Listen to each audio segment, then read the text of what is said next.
अस्सलाम वालेकुम। मैं डॉक्टर इरफान अली आपकी खिदमत में एक दफ़ा फिर से। सामीन, आज जिस बीमारी का तज़किरा किया जा रहा है अंगूर की, वो है phomopsis cane and leaf spot. कल हमारे एक बहुत अच्छे सब्सक्राइबर हैं, उन्होंने एक पिक्चर भेजी जिसमें एक बीमारी के बारे में पूछा गया था जिसमें लीव्स के ऊपर स्पॉट्स थे। मैंने सोचा कि सिर्फ उनको जवाब देने के कंप्लीट एक वीडियो बना ली जाए। सामीन, फोमोप्सिस जो है ये कंपैरेटिवली अननोन किस्म की बीमारी है। स्पेशली अगर हम कहें कि पाकिस्तान में काफ़ी सारे फार्मर्स जो है वो बीमारी होने के बावजूद भी इससे फेमिलियर नहीं है। तो आज हम इस बीमारी का थोड़ा सा जिक्र करते हैं और इसकी वजूहात, इसकी इलामात और इसके बाद में इसके इलाज की तरफ जो है हम उसके बारे में डिस्कस करेंगे। बाज़ औक़ात इस बीमारी की वजह से सामीन आम जो है वो पूरा का पूरा डेड भी हो जाता है, इसलिए शुरू में स्टार्ट में इसको डेड आर्म डिजीज़ भी कहा गया। लेकिन बाज़ दूसरी बीमारियों के साथ मिक्सिंग की वजह से डेड आर्म डिजीज़ का नाम जो है वो चेंज किया गया और phomopsis cane and leaf spot का नाम इसको दिया गया है। इसलिए अभी इसको जो है phomopsis cane and leaf spot ही जाना जाता है। अच्छा, एक चीज़ और ये कि इसकी कुछ स्पॉट्स ऐसे होते हैं जिसकी वजह से, स्पेशली ब्रांचेस के ऊपर, जिसकी वजह से इसको ब्लैक रॉट के साथ या ब्लैक स्पॉट के साथ जो है वो उसको मिक्स किया जाता है। ये दोनों थोड़ी सी कन्फ्यूजन्स थी फार्मर्स को, जिसकी वजह से मैंने सोचा कि इस पर एक कंप्लीट जो है एक वीडियो बना ली जाए। अगर हम इसकी निशानियों का या अलामात के बारे में देखें तो सबसे पहले ये कि पत्तों में इसके डार्क ब्राउन या ब्लैक किस्म के स्पॉट्स जो है, जो कि बहुत छोटे से होते हैं, जिनका डायामीटर 2 मिलीमीटर से लेके 3 मिलीमीटर जो है वो वहाँ तक होता है, और ये एक येलो किस्म के दायरे में या येलो किस्म के आप उसे कह लें हाला जो है उसके साइड पे होता है। और अमूमन ये देखा गया है कि ये जो आपकी वाइन है या के पौधा है उसके निचले पत्तों पर ज़्यादा जो है वो अटैक इसका आता है। बहुत ज़्यादा अटैक की सूरत में या सीवियर अटैक की सूरत में जो निचले लीव्स होते हैं वो फुल डेवलप नहीं हो पाते और पत्ते का जो पेटियोल है वो येलो हो जाता है और गिर जाता है। पत्तों के गिरने का सबब जो है वो बन जाता है। समटाइम ये होता है कि जब बीमारी बहुत कम हो तो जो अनइन्फेक्टेड लीव्स होते हैं, जिन पे बीमारी नहीं आई होती, वो इन्फेक्टेड लीव्स को घेरे हुए होते हैं, जिसकी वजह से आम तौर पे फार्मर जो है वो उसको नोट नहीं कर पाते। इसी तरह अगर हम टहनियों की बात करें तो वहाँ पे भी जो काले काले दाग से हैं वो बनते हैं, जिनके सेंटर जो हैं वो ब्लैक होते हैं, और ये शूट की अमूमन बेस के ऊपर बनते हैं, जो उसका निचला हिस्सा होता है उसके ऊपर बनते हैं, और ये बाज़ औक़ात आपस में जुड़ जाते हैं और क्रैक से बन जाते हैं, जो कि काफ़ी लंबे हो जाते हैं, यानी 6 मिलीमीटर लॉन्ग हो जाते हैं। और अगर इन्फेक्शन जो है वो बहुत ज़्यादा शदीद हो तो उस सूरत में ये क्रैक्स आपस में जुड़ जाते हैं और ये खारिश किस्म का एरिया बनाते हैं। इस तरह खारशी सा एरिया बनता है, जिस तरह चंबल सी बनी होती है उस तरह के बनाते हैं, जो कि 20 मिलीमीटर तक भी लंबे हो जाते हैं। बाज़ औक़ात ये जो खारशी किस्म के ज़ख़म होते हैं ये खुल भी जाते हैं, ओपन अप भी हो जाते हैं। बहुत शदीद अटैक की सूरत में ये जो ज़ख़म होते हैं या ये जो शाखें होती हैं ये छिलाऊ का शिकार होकर मर सकती हैं। अगर ये गुच्छों पर आ जाए या खोशों पर आ जाए तो इसकी अलामात काफ़ी हद तक पत्तों और जो छोटी शाखें होती हैं उनसे मिलती जुलती होती है, और खोशे होते हैं ये मुरझाओं का शिकार होकर मर जाते हैं।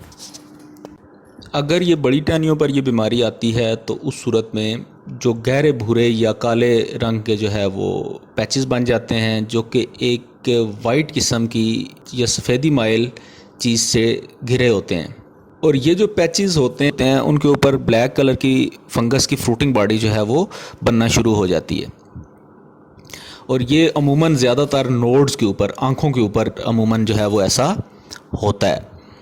अगर सामीन ये बीमारी बहुत ज़्यादा सीवियर कंडीशन में आती है तो उस सूरत में शाखें टूट फूट का शिकार हो जाती हैं, और इवन जो आपके पर्स हैं वो भी ब्रेकेज के शिकार होते हैं, जिसकी वजह से यील्ड लॉस बहुत सीवियर होता है। केन प्रून वैराइटीज़ में जो अगर ये बीमारी आती है तो उस सूरत में केन्स पे जो नंबर ऑफ़ बर्ड्स हैं वो पूरे नहीं हो पाते, और नेक्स्ट ईयर की इस साल की यील्ड तो डिस्टर्ब होती है, इसके साथ साथ जो नेक्स्ट ईयर की यील्ड है वो भी बहुत ज़्यादा मुतासिर होती है।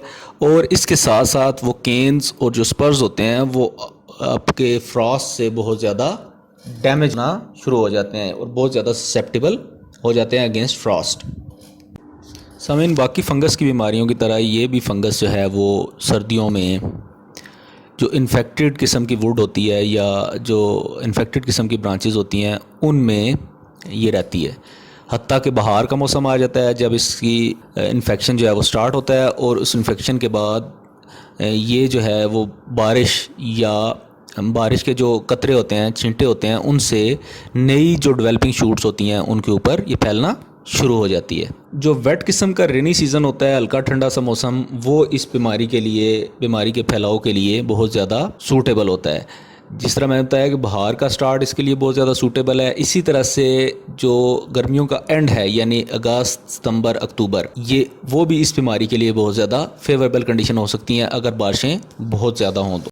सामीन, अब हम आते हैं इसके इलाज की तरफ। तो मैं मुख्तलिफ स्टेप्स में इसकी चीज़ें जो हैं वो आपको बताता हूँ। सबसे पहले की ओर ये है कि इसका आप जो नर्सरी परचेज़ करें तो उस वक्त इसकी निशानियाँ देखें और कोशिश करें कि फिमोप्सिस फ्री किस्म के जो प्लांट्स हैं वो आप वहाँ से अपनी नर्सरी जो है वो परचेज़ करें, वरना ये आपके लिए बाग में प्रॉब्लम का सबब बनेगी। सेकेंडली उसी तरह से है कि कैनोपी की मैनेजमेंट जो है वो खुली रखें ताकि उसमें जो हवा और रोशनी का गुज़र है वो रहे और वहाँ पे नमी ज़्यादा देर सरवाइव ना करे। दूसरा, इसकी मॉनिटरिंग जो है वो आप बड बर्स्ट के यानी शाखें या शगुफ़े फूटने के 3 वीक बाद स्टार्ट करें, और अगर कंडीशंस जो हैं वो नमदार रहें या बारिशें होती रहें तो इसको हफ्ते में 1 या 2 दफ़ा इसको चेक करते रहें। इसके साथ साथ जो है ये बीमारी जो है वो मुख्तलिफ़ केमिकल्स के स्प्रे से भी जो है वो कंट्रोल की जा सकती है। वो केमिकल्स जो है वो आप 5 दफ़ा स्प्रे करें कम से कम, ताकि ये बीमारी जो है वो मुकम्मल तौर पे कंट्रोल हो सके।